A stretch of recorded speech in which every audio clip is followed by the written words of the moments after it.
All right. Mechanical? I'll ascribe it to the Thanksgiving erosion, Thanksgiving week erosion, rather than to any lack of interest in our faculty or our nuclear physics here. But continuing the tradition of this fall of what is the Berkeley nuclear engineer, in honor of Professor Hahn, we're featuring many of our own faculty. And today, to introduce Rick Norman to me is an exceptional privilege. Rick and I, our careers tracked one another over many years at many institutions, and I've just so much appreciated the ability to watch him kind of up close in all his very successful and very, very interesting exploits scientifically. Rick, we're comparable vintage, as carbon-14 dating will prove out. Yes. We were both did his undergraduate at Cornell, graduated in 1972, and his PhD in 1978 at Chicago.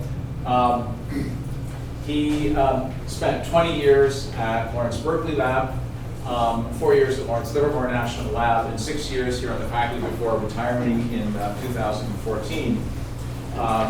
And I'm reminded of something Archimedes said. He says, "Give me a fulcrum and a lever long enough and I will move the world." I remember, and maybe Rick himself doesn't remember, I was on the search committee as an external member when you applied for the divisional fellowship at Berkeley.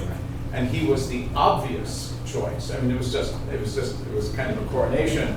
And then the question came up, what did you want in the way of kind of a startup package of equipment? And Rick said, I just want a germanium, high-resolution germanium detector. People think, well, is that all? But the amazing thing, one of the hallmarks of Rick's research is that with extremely simple equipment, he does these very elegant and very powerful experiments. So I've always appreciated his taste in physics and the simplicity and the elegance of how he goes about it. So, Rick, over to you. Thank you. Thank you, Carl. Do you remember that? I do remember that, and he got the story exactly right. He did exaggerate. Anyway, thank you for coming today. It's a great opportunity for me to talk about some of the work I've done over my career. Sarah, as Carl pointed out, sent out an email to all the faculty at the beginning of the semester asking us to talk about what does it take to be a nuclear engineer and what makes a Berkeley nuclear engineer different. And so this talk is my attempt to address both of those questions. And you see from the title, it's Confessions of a Nuclear Physicist. And you'll see what I mean by that as I go along. Okay? So as Carl indicated, for the first 20 years of my career or so, I did research in basic low-energy nuclear physics. And this had to do with nuclear astrophysics, double beta decay, neutrinos, and so on. And I'm going to talk about some of those projects I got involved with, and one of which I'm still continuing to work on. And then later on in my career, I made a shift in the emphasis of my research, and I'll talk about that as we go along. So one of the projects I got involved with had to do with the solar neutrino problem. And as you probably all know by now, the reason the sun and all the stars shine is because of nuclear fusion reactions. And this is the gentleman who figured it out back in the 1930s, Hans Bethe. He got the Nobel Prize in Physics for that somewhat later for working this all out. This is the series of reactions that takes place at the center of our sun that produces the energy that allows us to be here. The trouble is you can't look into the sun to verify that Mr. Bethe was right, at least not directly. Fortunately, though, there are some particles emitted in those fusion reactions that escape unscathed from the sun. And if you only have a sensitive enough detector, you can actually detect them and verify whether or not this is what's going on. And these particles are neutrinos, okay? So you can see along the way, there are several different kinds of neutrinos that get produced as a result of this first step, this fusion reaction, and then subsequent beta decays. And I should point out that these are all the electron type neutrinos because they're associated with an electron in all those reactions. And so many experiments were done to try to verify whether this was true or not. And circa about 2000, this was the situation. There were a bunch of different experiments using different techniques to measure the flux and energy spectra of neutrinos coming to us from the sun. And they all were successful in the sense they detected neutrinos, but not so successful in the sense that they all saw fewer neutrinos than was expected by what's called the standard solar model. And what was curious about it is they all saw differing amounts of fewer neutrinos than expected. One saw about 1/3, one saw about 1/2, one saw about 60 or 70%. And it was very difficult to understand what might be causing that. I was a skeptic and thought maybe some of the nuclear physics might be wrong. After all, these reactions take place at energies which are very difficult, if not impossible, to measure directly in the laboratory. Or it could be something about the sun, which we didn't understand. After all, the sun is a very complicated object, and how do you know what's really going on deep inside? Or alternatively, it could be that there's something about neutrinos we didn't understand. And so a bunch of us got involved with something called the Sudbury Neutrino Observatory. This was a large experiment that was designed to answer definitively the solar neutrino problem, regardless of what the answer was. It was a large water shrink-off detector located 1.5 miles underground in a nickel mine up in Canada, but using a very special kind of water, namely heavy water. So there was a tank that's 40 feet in diameter that held 1,000 tons of heavy water. This is all 1.5 miles underground. This is the rock. Surrounding that tank are 7,000 tons of light water. Everything you see in the cutout is underwater. That was to provide mechanical support for the acrylic vessel that was holding the heavy water. And then surrounding it was a light sensor array of approximately 10,000 multiplier tubes, staring inward, looking for flashes of shrink-off light generated when neutrinos interacted in the water. Now you might ask, why did we use heavy water? And in fact, $300 million worth of heavy water. It turns out that deuterium has very special properties in terms of neutrino detection, which makes it ideal for this kind of experiment. There are two kinds of reactions that can happen on the deuteron in the deuterium, one of which only can happen for electron-type neutrinos. And essentially, this is a process in which an electron-type neutrino is absorbed by the neutron in the deuteron, turning it into a proton and an electron, which then escapes, and the electron can produce the shrink-off radiation in the water. That's called the charge current reaction, because a neutrino turns into a charged lepton. There's another reaction that all three kinds of neutrinos, the nu e, the nu mu, and the nu tau, can all do with equal cross-section. And this is essentially an inelastic scattering reaction, where the neutrino comes in and just dissociates the deuteron into a neutron and a proton and a degraded energy neutrino, which of course you don't see. And the game here is to detect the neutron in some way, and we had two different schemes to do that. And you can sort of see then that by comparing the rate for this reaction to that reaction, you can infer whether there are mu and tau neutrinos present from the sun. Remember, there were only supposed to be electron type created in those fusion reactions, but there might be a way for them to oscillate and turn into the other types, and that's what SNO was designed to do. So this is a complicated figure, but what it represents is the fact that SNO proved that there are the right number of neutrinos coming from the sun. This is the total number that we observed. This is what was expected from the solar model. So that was correct, but what the solar model hadn't included is the fact that in the 8 minutes it takes the neutrinos to travel from the sun to the Earth, 2/3 of them turn into mu or tau neutrinos. And so what we have here is the flux of electron neutrinos on the horizontal axis, and it comes out at about 1/3, the total number, whereas 2/3 of them tend to be mu and tau. We couldn't distinguish which was which, but this solved the solar neutrino problem once and for all, and proved that neutrinos actually do oscillate, and it turns out that can only happen if neutrinos have a finite mass. And so here's the situation today. The standard solar model predicts the right number of neutrinos. Mr. Beta was right, after all. John Bacall was right in his predictions for all the fluxes, but we learned something about neutrinos. And subsequently, Mark McDonald, who was the head of our project, shared the Nobel Prize last year. So this was a big deal. Other neutrino experiments have told us more about neutrinos in the last few years. We know that they oscillate from one type to another, therefore we know they have finite masses. We don't actually know what the mass is. That's one of the things we'd like to know. We also don't know if neutrinos and anti-neutrinos are actually different from one another, and we'd like to figure that out too. And so that leads into the next experiment that I'm involved with, where there's a hope to address that second question about, or both questions, what is the real neutrino mass, and are neutrinos and anti-neutrinos different from one another? And that has to do with a process called double beta decay. So double beta decay is kind of like two beta decays happen simultaneously. It's allowed by the standard solar model. There are about 30 different nuclei for which the vagaries of nuclear physics allow this to happen. Tellurium-130 is one of these examples. So you can have a virtual beta decay. You can't have a real single beta decay here because the product nucleoside iodine-130 is actually heavier than tellurium-130. but you can have a virtual process and then a second beta decay. And what happens is 2 neutrons turn into 2 protons, 2 electrons, and 2 electron antineutrinos. And that happens, but because it's a second order process, it's very, very slow.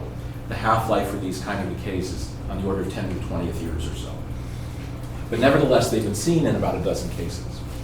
What we're looking for is a more interesting process where you still have 2 beta decays, but what happens is in the first beta decay, you emit an electron antineutrino as normal, but if the antineutrino and the neutrino are actually the same particle, then this object can be reabsorbed by a different neutron in the same nucleus as a neutrino, and at the end you have double beta decay, but no neutrinos are emitted, just 2 beta particles.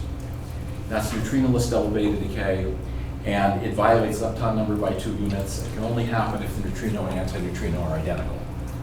How do you detect that? Well, what you want to do is catch both beta particles from either this reaction or this reaction and sum up their energies. So if you do that and measure the summed electron energy and plot the number of events you see as a function of that, if there are neutrinos emitted, they share the energy with the electrons, and so you get a spectrum that's a continuous one that goes from 0 up to the full decay energy. It looks sort of like a single beta decay spectrum. On the other hand, if there are no neutrinos emitted, the electrons carry away all the energy, and if you sum them up, you get a peak at the end point. Okay? So that's the holy grail of double beta decay physics. And if you convincingly see that, I guarantee you a trip to Stockholm. Okay? That is a Nobel Prize if you see that. So the experiment we're working on is called CORE, the Cryogenic Underground Observatory for Rare Events. It's located at the Gran Sasso Laboratory in Italy, underneath a mountain that provides shielding from cosmic rays. Homer over here provides the scale of the experiment for you. The detector occupies about a cubic meter. Inside of that, we have roughly 1,000 individual detectors. These are a little different than the detectors you might be used to in the laboratory around here. Rather than measuring ionization or scintillation, we measure heat, okay? Because it turns out in all of our detectors, if you wait long enough, all of the energy of the ionizing particles that come in eventually gets turned into heat. At room temperature, the heat capacity of objects is so big, you can never actually see that temperature rise. But if you cool things down cold enough, the heat capacity drops to the point where you can measure on an event-by-event basis the temperature rise. And it turns out with tellurium dioxide, which is our detector material, operated at 10 millikelvin, you can actually see a 1 MeV energy deposition very easily. And you can do it with any very good energy resolution, comparable to what you get from a germanium ionization counter. So the groups that we've been working with in Italy have been developing this technology over the last 20 years. It's a fully mature technology. This is what the system actually looks like. These are individual crystals that are 5 centimeters on the side. They weigh about 750 grams apiece. You put them into a copper frame and use a helium dilution refrigerator to cool them down to 10 millikelvin, at which point when you drop an MeV in one of them, you see a temperature rise like that. You get about 100 microkelvin temperature rise for a 1 MeV energy deposition. You get a nice voltage spike that comes out. The way you sense that is there are little thermometers glued onto the crystal. These are neutron transmutation doped germanium, which have the property that they have a temperature-dependent resistivity.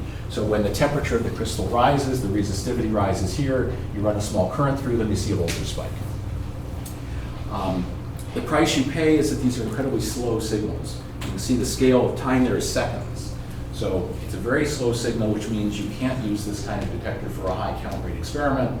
But neutrinoless double beta decay is a very low, if not zero count rate experiment, so this kind of detector is ideal for that. We've actually built this thing. The full array now exists at Gran Sasso. There are 988 crystals here, all instrumented, ready to go. They're sitting in the dilution refrigerator. We're going to start cooling it down later this month, and we hope to start data taking in early 2017. Rick, question in the previous slide. Yep. What would be, that's a very nice signal. How small a signal would be at the threshold of detectability? Or is it just like way above? Like 1 MeV sticks out like a sore thumb. Right. So there are many, many things which contribute to noise in the system. Mechanical vibrations are a real problem because eventually they show up as heat too. Right. And it turns out the laboratory, as you probably know, is adjacent to a highway tunnel. Okay, so it's under a mountain. There are trucks and cars driving not so far away. When heavy equipment goes by, you can actually see the vibrations in our detector. So they establish a sort of lower limit to the signals we see. In the previous versions of our experiment, we've gotten down to about 30 keV threshold. We're hoping to extend this down so we have a chance of seeing dark matter signals, which means getting down to 5 or 10 keV. And we're not quite sure how well we will do with core. We haven't actually run it yet. Yeah. How many watts do these little resistivity, resistance temperature measures? Nanowatts. Nanowatts. So you can You're keep it measuring- down at millikelvin. Yeah. You're running nanoamps of current through these things because you're dissipating heat. There's a finite power in our dilution refrigerator. It can handle microwatts, okay, but not more than that. So this thing is there, and in terms of sensitivity, this is what we expect to do. We expect to run for about 5 years or so.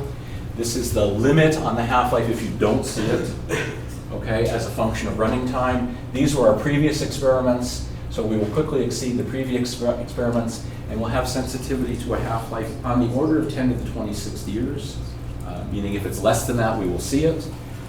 These are the possible ranges of neutrino-less double beta decay half-lives, depending upon what the neutrino mass turns out to be. Okay, I went rather quickly over that, but there are two possibilities for the range of neutrino masses. One in which the neutrino masses go as the charged lepton masses, so the electron is the lightest charged lepton, then the mu, then the tau. That's called the normal hierarchy. If the neutrino masses follow that scheme, then it's pretty much hopeless for us to ever see it.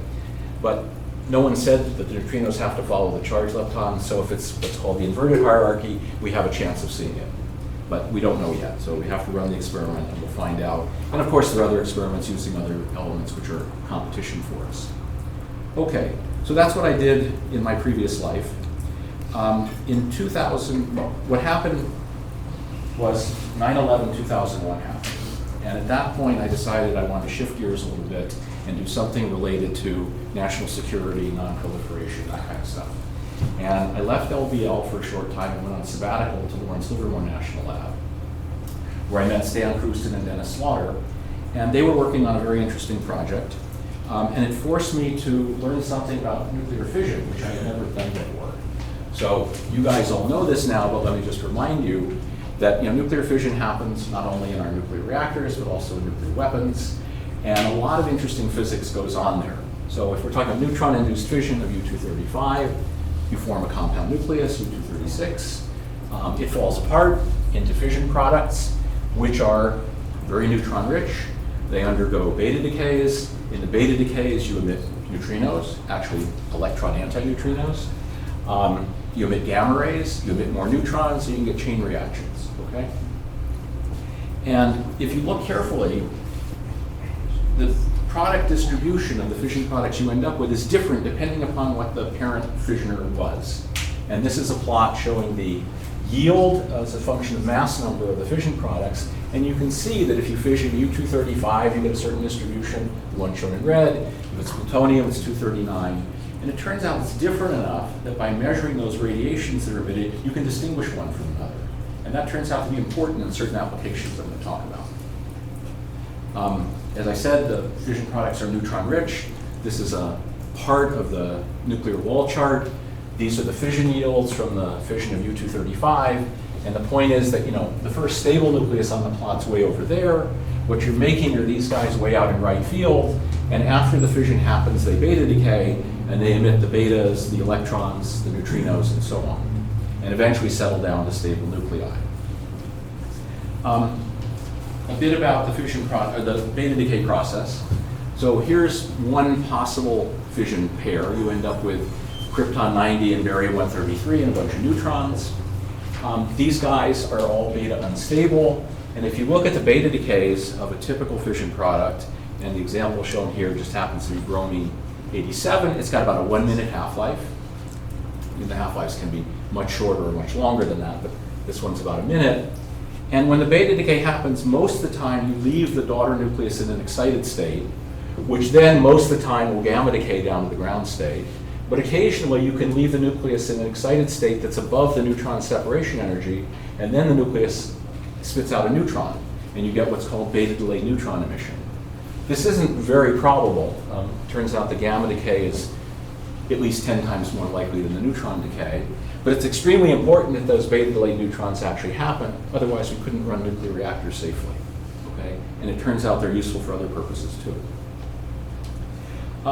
So Stan and Dennis and I and a bunch of other folks at Livermore started looking into, can you use these signatures as a way to detect that fission has happened? And I'll show you the application we have in mind in a minute. So if you fission, let's say, plutonium-239, and then stop the fissions from happening by turning off your neutron beam, and look at the gamma ray spectrum coming out, if you have a high-resolution germanium detector, you see something that looks like this. There are literally hundreds of individual gamma rays there, because you've got this enormous number of fission products, beta decaying, emitting gamma rays. But just notice the shape. It's sort of a triangular wedge. Whereas if you shine neutrons on anything else, and this is just one example, but it really doesn't matter what, this is steel, you see something very different. You see a few isolated lines, and that's it. Okay? If you use a lousy resolution detector, like a plastic scintillator, you lose all the lines, but you get these nice triangular wedges. Okay? And it turns out they look a little different depending upon what the fissioning nucleus was. So the lower one is plutonium-239, the upper one is U-235. They've been normalized at low energies down here, and they do have slightly different slopes. You say, gee, that doesn't look very impressive, but that's a log plot. Okay, so there's a big difference between uranium and plutonium there, and you actually use that as a way to distinguish what it was that underwent the fission. And this is just looking at gamma rays. It turns out neutrinos show you exactly the same thing. And this has to do with the fact that when you fission U-235, you end up making more of the most neutron-rich nuclei than if you fission plutonium-239. Those more neutron-rich guys give you the highest energy beta endpoints, making the highest energy neutrinos, and also making the highest energy gamma rays coming out. So you can use all of these as ways to distinguish one fission nucleus from another. Okay, so the project that Livermore was working on was trying to detect special nuclear material in cargo containers. And the question was, can you do that? And the goal was to be able to scan an entire container in less than a minute. Okay? Not so easy. We figured out a way to actually do that. We ended up getting 5 patents on how to do this. It involved making a neutron source, and under the floor here, the neutrons would come up. This is supposed to be mock cargo. In the figure up there, it's a stack of plywood, about 6 feet high, about 8 feet on the side. You put a small amount of uranium or plutonium in here, shoot your neutrons in, and these are large plastic scintillators standing off to the side. You're looking for high energy gamma rays that show a characteristic half-life, and you try to see if you can see that as you bury the fissioning material deeper and deeper inside the stack of wood. And what's shown over here is the gamma ray signal between 3 and 4 MeV as a function of time after you turn off the neutron beam. This is looking through 1 foot of lead, wood, 2 feet of wood, 3 feet, 4 feet. You can still see it. You can see it very, very easily. And this was a very small quantity of uranium. This was about 400 grams of uranium, okay? Much less than you need to make a nuclear weapon. Similarly, if you have steel instead of wood, this is a stack of steel pipes. Do the same thing, shoot your neutrons through, look for the gamma rays. You can see them through about a meter of steel. Okay? So this technique would work. We were funded by Homeland Security for several years. They liked it until they realized that, if you actually did this on a real cargo container, there were a couple issues. One is, every once in a while, when they open up a cargo container at the Port of Oakland or elsewhere, people walk out. And so they're concerned about irradiating people inside. The second thing is, most of the cargo, of course, will not be nuclear material. The neutrons will still capture on that, make it very slightly radioactive. The stuff will be radioactive for a little while. We spent a lot of time trying to figure out what the radioactivity levels would be, and we convinced ourselves that by the time this material got to the public, it would be at a very, very low and very safe level. But nevertheless, DHS decided to abandon this technology, and they're interested now in photon interrogation rather than neutron interrogation. But it was an interesting project to work on. And this was the scheme we came up with. It was called the nuclear car wash. So you can imagine you have a neutron source either underground or in the roof overhead. You drive your cargo container through, and the car wash is these scintillation detectors standing on the sides. And we actually demonstrated that in 1 minute we could scan an entire cargo container. So if anyone ever wants to do it, the technology exists. Rick, do other countries, I gather there's a strong coordination between countries and their homeland security outfits in terms of technology and protocols and so forth. Are other countries possibly interested in this versus photons? Or? I don't know the answer to that. I think the emphasis has been more on photon interrogation, both in this country and elsewhere. Okay. Yeah. So that was one thing we worked on. Another thing which has to do with, yes? Photons can hurt people too. Photons can hurt people too, yes. Absolutely right. I think the major attraction there is you won't activate things as much. But nevertheless, you will certainly deliver a big dose. In fact, I think a higher dose than we would do with the neutrons. Okay. Yes? What was the neutron source, and what was the realistic price? Right. So initially it was a DT source, making 14 MeV neutrons. We discovered that's actually too high in energy because you end up making a lot of nitrogen-16. So everything has oxygen in it. And it turns out the NP reaction on O16 makes nitrogen-16, which emits a 6 MeV gamma ray and has a 7-second half-life. And it ends up screwing us up looking for the fission products. The threshold for that NP reaction is about 10 MeV. So we designed an accelerator that would make 7 MeV neutrons, specifically to avoid that reaction. So it was an RFQ that accelerated deuterons to 4 MeV. They impinged on a deuterium gas target and made approximately 7 MeV neutrons. A lot of them, very high current. The accelerator still exists out there more. So a different activity has to do with wanting to measure nuclear cross-sections, and in particular, neutron-induced fission cross-sections on nuclei that are short-lived. So short-lived you can't make a target of it and do it in the conventional way. And an example of this is wanting to know the NF cross-section on neptunium-239. So it's a nucleus that gets made in all of our nuclear reactors. Neutron capture on U-238 makes U-239, which beta decays with about a 20-minute half-life to neptunium-239. It has a 2-day half-life, and most of the time it ends up beta decaying into plutonium-239, and that's where we get our plutonium from. But it could actually capture a neutron and make neptunium-240, which then beta decays to plutonium-240, or it could undergo fission, because after all, it's in a high neutron flux. And the fission cross-section for this wasn't known. So how do you do that? And this isn't the only example. There are many other short-lived nuclei for which you'd like to know these cross-sections. And so the group at Livermore, Lee Bernstein and Jason Burke and so on, developed this technology called UNIS. It's called a surrogate reaction. And it relies on some basic nuclear physics that you all know, having to do with what's called the compound nucleus. So this is a different reaction, but it illustrates the point. Suppose you wanted to measure the neutron-induced fission cross-section of U-237. It has a 6-day half-life. So again, you can't make a target of it. If you shoot a neutron at it, the neutron gets captured, you make a U-238 compound nucleus in a highly excited state, which then most of the time will undergo fission. Okay, suppose I do something that is easier to do in the laboratory.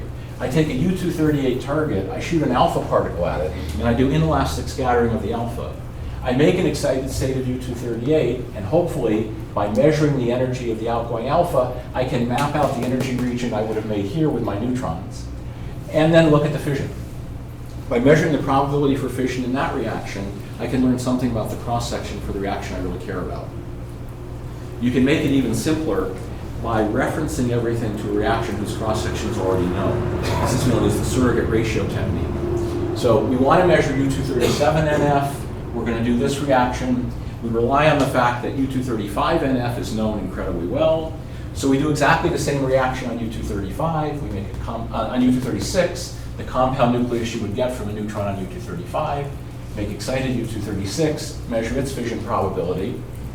And by taking the ratio of the two, the things which are difficult to measure, namely your efficiencies, drop out, and you end up getting, if you measure the probability for fission of U-238 versus the probability of fission of U-236, you end up with the ratio of the cross-sections. Okay? So that's the surrogate ratio technique. We've used this a lot. This is done first at LBL, and now it's being done at Texas A&M University. We have a beam from an accelerator. In both cases, it's a cyclotron. The beam comes in like this and strikes a target of whatever material you're interested in.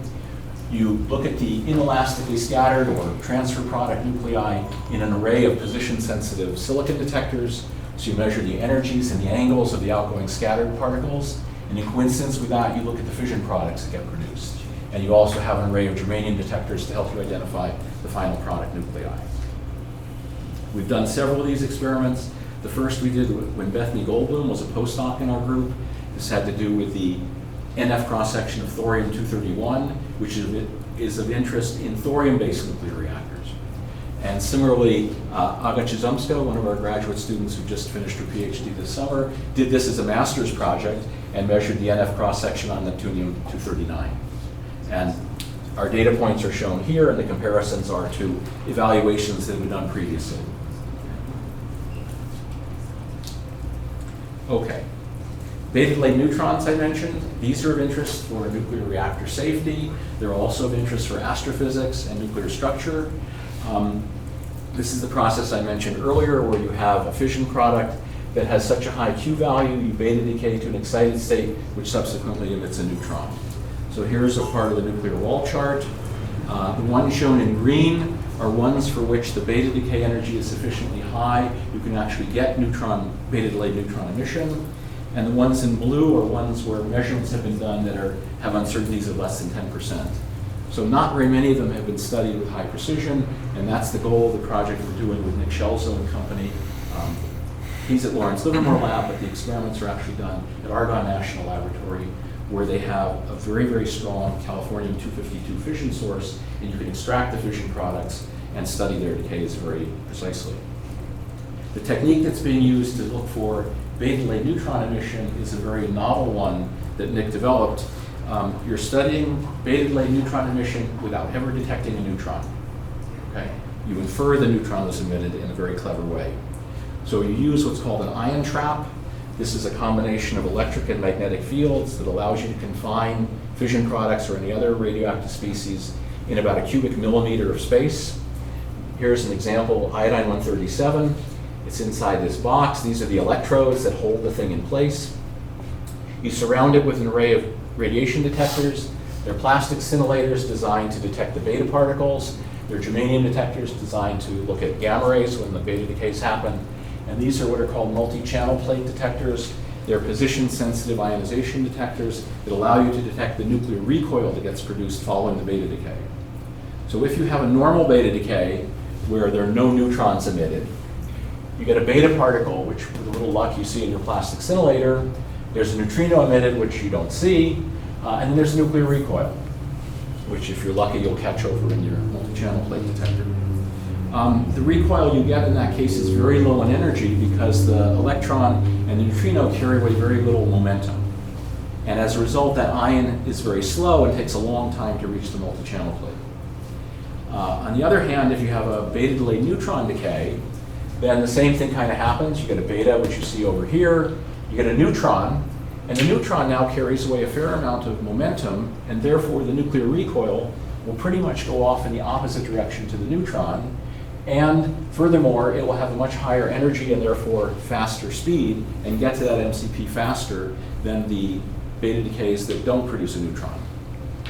So by measuring the time of flight between the beta particle and the recoiling ion, you can infer whether a neutron was emitted or not. So this was demonstrated for the first time in Ryan Yi's PhD thesis he did with our group. This is iodine-137 again. This is the time between the beta particle being detected and the recoil being detected, and these are the number of events. So the big peak here is normal beta decay where a neutron was not emitted. We probably got gamma rays emitted, but they didn't affect the time of flight either. This little bump over here is actually the beta-delayed neutron stuff, and you say, gee, that doesn't look very impressive. You expand the scale so you can actually see the structure there.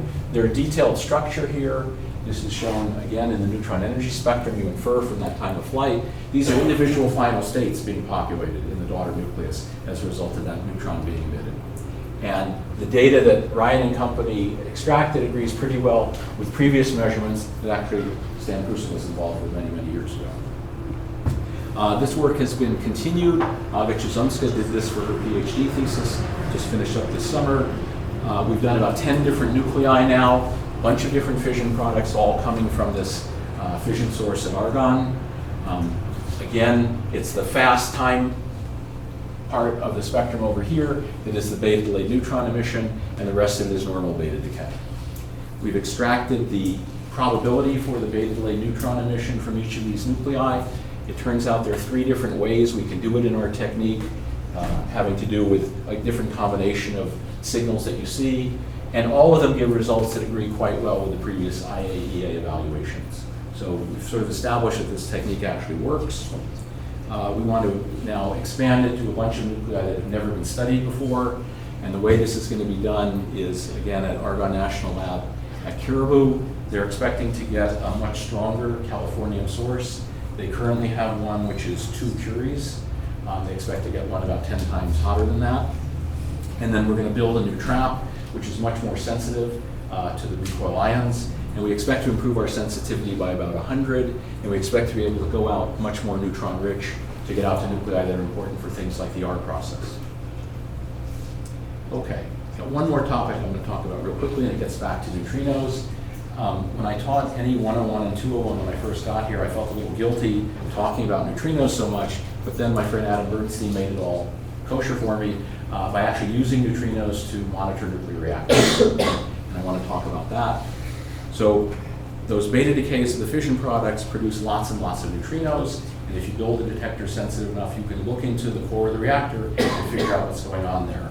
And that's exactly what Adam did. He built a liquid scintillator array that makes use of an inverse beta decay reaction to detect electron anti-neutrinos. So electron anti-neutrinos are what you get from regular beta decay. They can capture on a proton, making a positron and a neutron. It requires at least 1.8 MeV to do that, so you don't see the lowest energy guys, but all the neutrinos above that energy can induce that reaction. You look for what's called a delayed coincidence. These are liquid scintillator detectors, so you're looking for flashes of light. The first flash of light comes from the positron, slowing down and then eventually annihilating. You get a flash there. The second flash comes after the neutron has thermalized in the detector and gets captured either on a proton or on an additive like gadolinium you put into the scintillator. And it's that delayed coincidence that allows you to pull this signal out from the enormous backgrounds that are normally present. Because these experiments are not done a mile underground, they're done right near the surface of the Earth. What Adam demonstrated at the San Onofre reactor when it was running is he could tell when the reactor was on and off, and he could actually see the fuel composition changing with time. So this is the number of events he saw in this detector. This is about a cubic meter of detector. It was located in the tendon gallery at the reactor. He was about 20 meters from the core. So he saw a few hundred events a day, which in neutrino physics is a lot. This is time going on this way. So there was a fuel cycle. The reactor people called it cycle 13.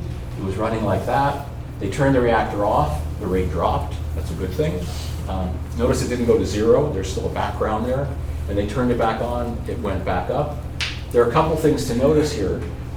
There's a slope to this signal. It's going down with time on both sides of the power outage. And when they turn it back on, it comes back to a higher level than you're seeing over here. This has to do with the composition of the fuel changing with time. So when you have fresh fuel, you're fissioning primarily U-235. As you go on in the fuel cycle, you're decreasing the amount of U-235, you're increasing the amount of plutonium-239, and the neutrino spectrum is changing. You're getting fewer high-energy neutrinos as the fuel cycle goes on, and therefore the count rate goes down. So you can actually use this as a way to look for diversions of plutonium in the reactor. Okay, if someone wanted to make plutonium and sneak it out, the neutrinos will give them away.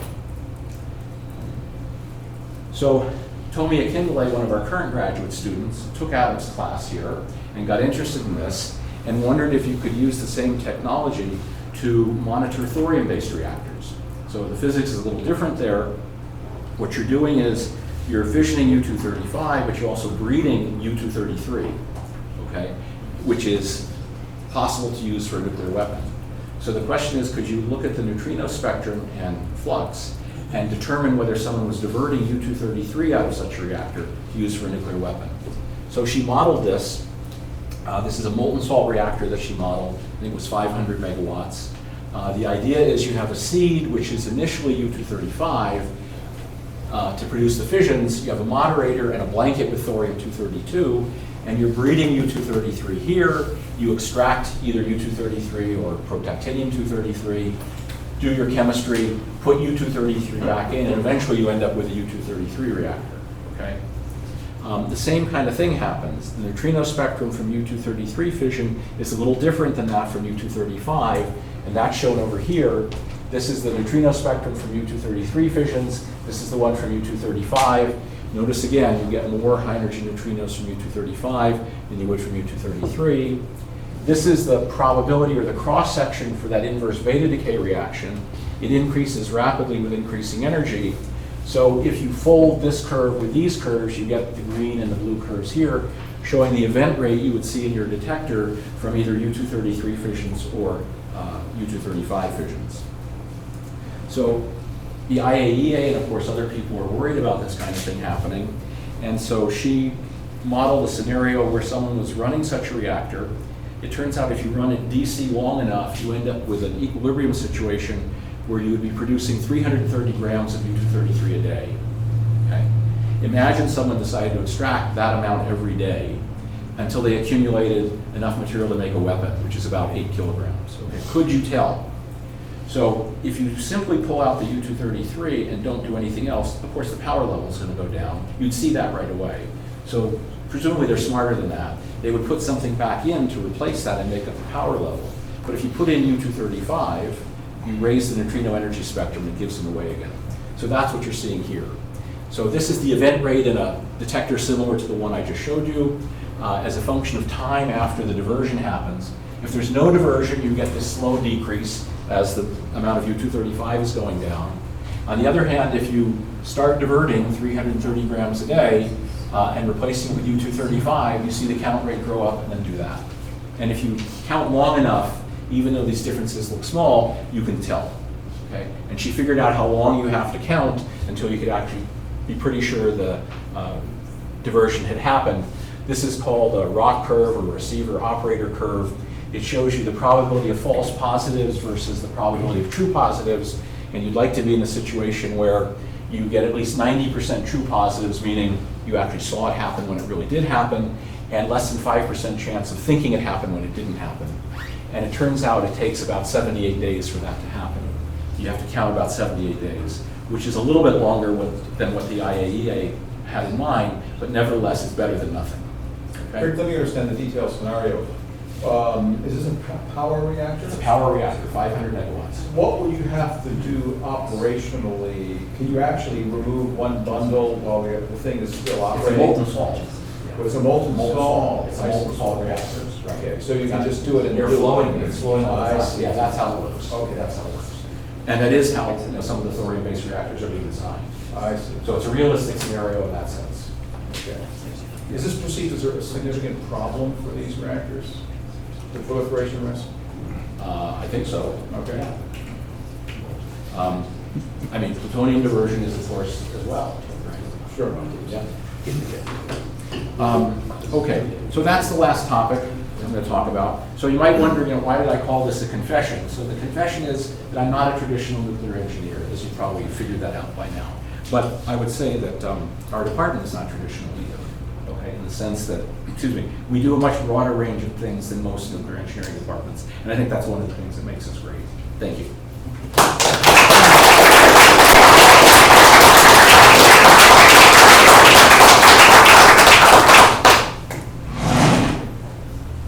Questions? Let me give you my favorite experiment that Rick did. And not everything that Rick did was he the first or successful. But the thing that really impressed me was he did an experiment once. It turns out if you really understand the deep subtleties of quantum mechanics, the whole issue of the exponential decay law is not graven in stone. We, as engineers or practical physicists, we always think, radioactive decay, atomic decay takes place exponentially. That is a very high degree of an approximation. But when you talk to really smart people who understand the deep secrets of quantum mechanics, how a system decays, in time-dependent perturbation theory, depends on how the state is prepared.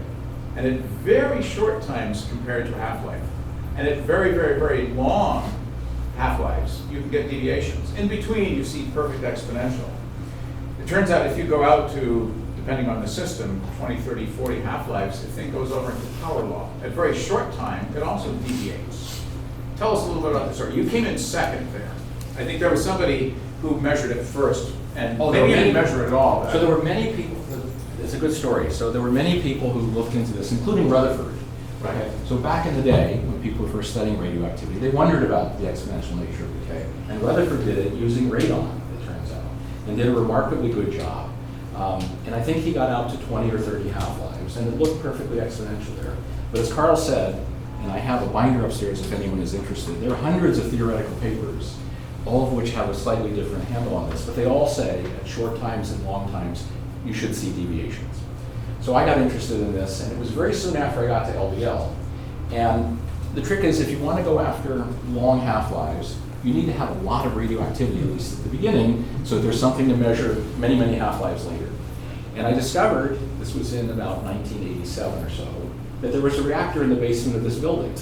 And I got to know the folks here, and I said, I want to do this experiment, and I'd like you to make 1,000 curies of manganese 56 for me. And first of all, they thought, this guy must be totally nuts. Why would you ever want to do that? And you couldn't be safe, blah, blah, blah. So I came down and I introduced myself and I told them what I was trying to do. And we decided to do an experiment that would get out to 40 or 50 half-lives. And we needed 1,000 curies to do that. But the way we did it was a little bit of a trick. The trick is, it turns out if you have any amount of radioactivity, you can safely count it for about 10 half-lives, okay? You can conveniently do it. Because in 10 half-lives, 2 to the 10th is 1,000. The activity level changes by 1,000. That's about the dynamic range of a decent experiment. So the trick is, you go downstairs where we have the reactor, you stick in some manganese, it turns out. Manganese 55 is nice, it's the only isotope of manganese. You add a neutron to it, you make manganese 56, which has a 2.5-hour half-life. Beautiful. And you can get very pure manganese. So you do that, and you make a microcurie. A nice safe amount, the reactor people are happy to do that. Bring it up to LBL and count it, and you can follow it for 10 half-lives very easily, and see that you get a beautiful exponential for the first 10 half-lives. And then you say, okay, I'll come back tomorrow and I want you to make me a millicurie, okay? 1,000 times more. But now you wait a day, okay? After a day, it's down to a microcurie, but you've already established that it was exponential for the first 10 half. You do the second one, and now you're covering 10 to 20 half-lives. The next day you come back and you say, I want you to make me a curie, and you wait 2 days. After 2 days, it's a microcurie again. You do the same thing. And finally, the last day, you say, make me 1,000 curies. And at that point, they tried very hard. They couldn't quite do it. We got 800 curies, okay? Ran it up to LBL. At that point, you discover that the purest material you can buy has the entire periodic table in it at some level. No matter what anyone tells you. And all those impurities produce activities that have longer half-lives than the thing you're interested in. So you have to do chemistry. Fortunately, Darlene Hoffman had a bunch of graduate students who were willing to help me because I didn't want to nuclear chemistry. We did some really fun things which we would never be allowed to do today in terms of sample separations, including spinning gallons of liquids in centrifuges that were normally used to spin blood. Never mind. We finally got a sample that was clean enough. We got out to 45 half-lives.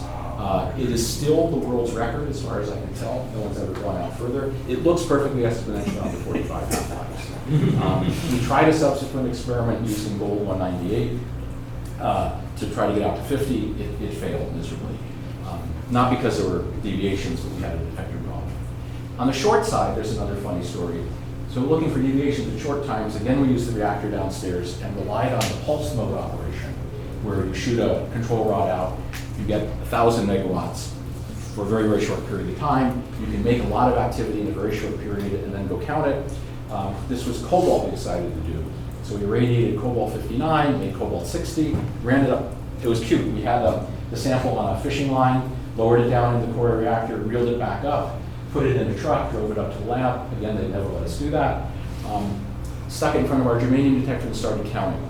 And one of the theories says you should see sinusoidal oscillations at short times rather than just a nice exponential. And we were using a system they had up at LBL that recorded the energy and arrival time of every single event.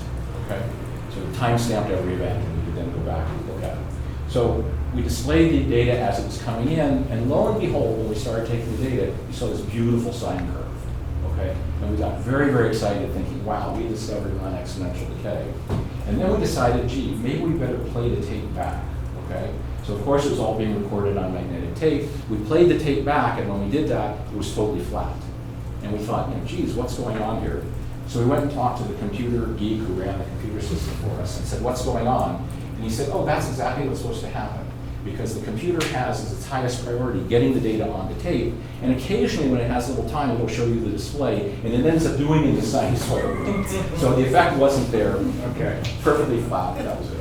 But some guy did find a deviation. So someone has seen non-exponential decay in atomic physics in a prepared system where they can adjust the energies of the decay. Okay. Because it turns out it depends very sensibly on both the half-life and the energy. So they did it, it's a Nature paper from about 10 years ago, and they did see deviations. Okay.